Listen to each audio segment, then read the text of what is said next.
Today we're going to be talking about percents. We're going to look at some common misconceptions and some easy ways to answer problems and common questions that would be asked about percents and finding percents, mostly in relationship to decimals. So the first thing we're going to look at is finding the percent of a given number, certain percent of a given number. And the first problem we're going to look at is 27% of 520. So since we operate in a base 10 system, to find 10% of a given number, we just move it over a power of 10. So we would take 520, we would move our decimal over 1, meaning that 10% of 520 is equal to 52. So then we have to find to 1%. To find 1%, we can do the same thing. So we're just going to move the decimal over one more time. So 1% of 520 is equal to 5.2. However, since we are finding 27%, we don't want to continually add 10%, 10%, and then 1%, 1%, 1% over and over again until we get to 27. It'd be more simple if we can use 5%. So how do you think we might find 5%? So what we're going to do is we're going to divide 52 in half. So half of 50 is 25 and half of 2 is 1. So that would be 26. So 5% of 520 is equal to 26. So then what we're going to do is we're going to add 52 twice for 10%, 20%. Then we're going to add 5%, so 26. And then we're going to add 2 1% to get us to 27.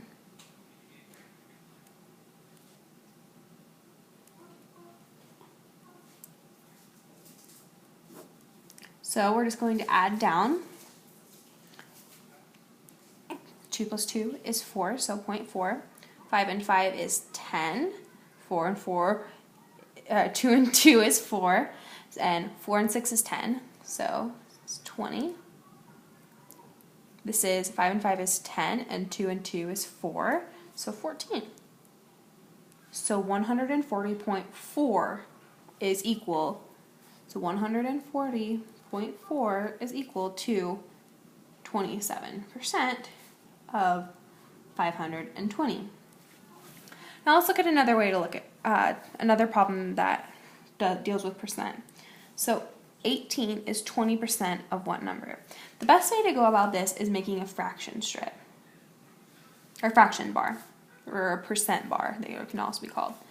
So you make a bar, and you're going to split it up into 100 little tiny sections, or an estimated 100. Don't want to spend all our time drawing it, but if we're trying to really get the point across, then it might be worth it. So then we're going to color in 18. So if this is 100 parts, because everything is still, even if it's a different number that's greater than 100, it's still equal to 100% of that number. So we have 100, and then this would be 18. So this would be 18 parts, and this would be 100 parts. And this 18 we know is 20%, but we don't know what this number is. So this number is our question mark.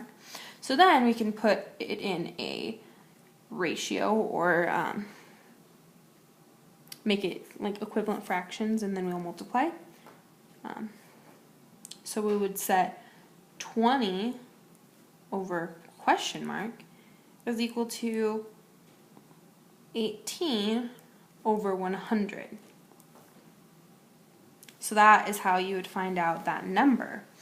And so we know that 20 times 100 is going to be 2,000 is equal to 18 and the question mark. So then we would divide 18. So then this would be the fraction, or you could divide it out and simplify it to find the actual decimal. So So then the next thing we're going to look at is what percent is 0.72 in a percentage form.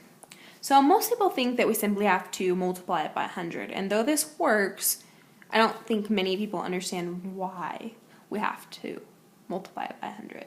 So because we work and operate in a base 10 system, if we have 0.72, the way that our decimals and stuff are set up, this is the tens place, and this is the hundreds place, and so on and so forth. And like I said before, no matter what the number is, it's still a ratio of 100% of that number. So it's never going to be greater than 100%. It's always going to be equal to 100% or less than 100%. So we only need to really find out exactly what the main percentage will be in this hundreds place. So if we move our decimal place over or multiply it by 100, that makes our 100 place known. And even if there is a longer repetant or more after the hundreds place, it's still going to get us to our correct percent. So in this case, it would be 72%. But for example, if it was something like 0.256, and we took from our hundreds place and we moved our decimal over twice or multiplied it by 100, it would get us to is equal to 25.6%.